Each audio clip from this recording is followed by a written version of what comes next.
qu'est-ce que vous lui diriez aujourd'hui pour le convaincre de, encore une fois, changer d'idée et de réformer le mode de scrutin? Je lui dirais ce que certains de ses députés m'ont confié.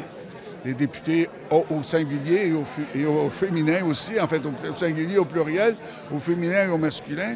Certains lui ont rappelé que quand ils étaient dans l'opposition, une des raisons pour lesquelles ils voulaient avoir ce mode de scrutin-là, c'était pour garantir que si jamais ils se retrouvaient dans la position dans laquelle ils se retrouvent aujourd'hui, c'est-à-dire après avoir pris le pouvoir, puis tout à coup subir une dégringolade dans l'opinion publique, que malgré tout, il leur reste un carré de députés solides à l'Assemblée nationale. Donc, un bloc de représentation qui soit significatif.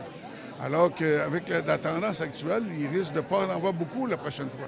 Et c'est ça que je lui dirais. Je lui disais que, dans le fond, il a raté une occasion historique de changer l'histoire du Québec, de changer la façon dont on fait de la politique au Québec, de faire en sorte d'être un homme d'État et quelqu'un qui va marquer les esprits et qui va avoir le crédit d'avoir été celui qui aura fait basculer la démocratie du bon côté de la force, comme on dit. Du bon côté de la force, c'est ça.